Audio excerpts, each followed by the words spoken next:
Hi everyone, welcome back to my another video. कैसे हैं आप लोग? आई होप अच्छे होंगे।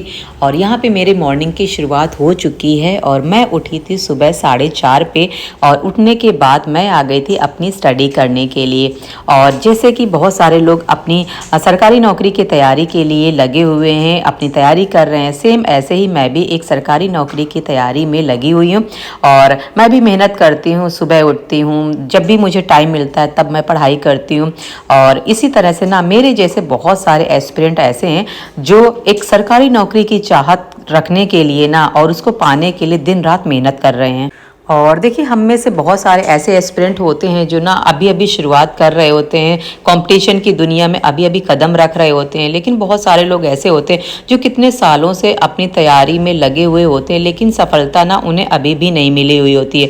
कभी ऐसा होता है अपने आप को देखते हुए कि नहीं, मेरा सिलेक्शन पता नहीं होगा भी या नहीं होगा, क्योंकि ना जब हम बार बार एग्ज़ाम देते हैं और कभी उसमें किसी एग्ज़ाम में प्री निकलता है तो मेंस में रह जाता है, कभी मेंस निकलता है तो इंटरव्यू में रह जाता है। कितने सारे ऐसे एस्पिरेंट हैं जो बस इसी जद्दोजहद की उसमें लगे हुए हैं कि कब हमारा सिलेक्शन होगा, कब नहीं होगा।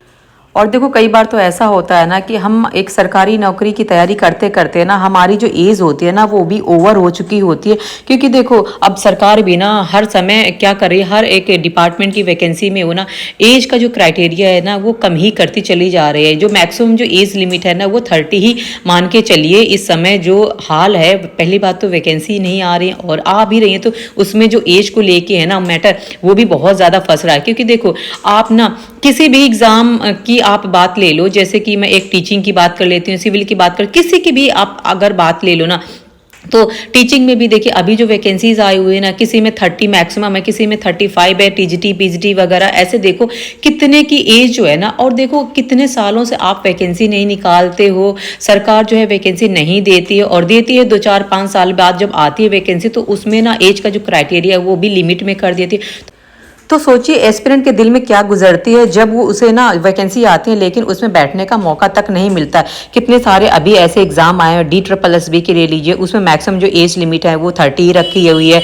और ऐसे करके ना अब देखो 3 से 4 सालों में आप वैकेंसी निकालते हो, इसके बाद में ना यही इसी तरह का जो हाल होता है वो हर एक डिपार्टमेंट में देखने को मिल रहा है। ऐसे रेलवे में देख लो, मैक्सिमम जो है अभी जो देखिए रेलवे NTPC का एग्जाम देखो, उसके लिए वैकेंसी आई है ना, उसमें भी देखो जो 12th पास के लिए ग्रेजुएशन के लिए उसमें दे के 30 दे रखी है, किसी में 33, बस इतनी ही मैक्सिमम दे रखी है, इससे ज़्यादा की नहीं दे रखी है।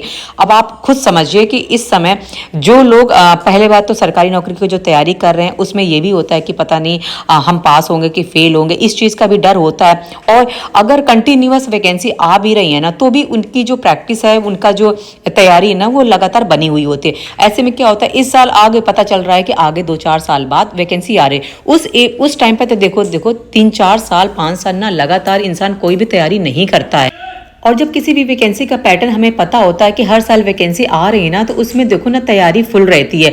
और जब ये भी होता है ना कि चलो इस साल अगर नहीं हो पाया ना तो अगली बार के लिए हम तैयार रहेंगे, अगली बार नहीं हो पाया तो उससे अगली बार तैयार रहेंगे। इस तरह से ना अगर वैकेंसी हमारे सामने होती है तो एक मोटिवेशन भी होता है हमारे पास में कि नहीं चलो हमारे पास में ना हर साल वैकेंसी आ रही है, कमी हमारे अंदर ही है जो हम नहीं तैयारी कर पा रहे हैं। लेकिन सोचिए उन वैकेंसी के क्या जिसमें मौके मिल रहे हैं ना, लेकिन उन लोग के लिए मौके नहीं है जिनकी ओवर एज हो चुकी है। सेम ऐसे ही ना कितने सारे एस्पिरेंट होते हैं। आपको क्या लगता है कि जैसे कि 30 साल बहुत ज्यादा एज रखी गई है क्या? अरे 30 साल ना तो यूं ही निकल जाते हैं। अरे 20 25 साल तो इंसान के यूं ही पढ़ते पढ़ाते निकल जाता है। फिर इसके बाद में ना कहीं 23 24 साल की एज में वो कंपटीशन में आता है। एक्चुअल में रियल में यही होता है, क्योंकि भाई देखो ग्रेजुएशन जो होता है 20 21 साल, 21 साल या 22 साल, ऐसे में आप ग्रेजुएशन कंप्लीट करोगे।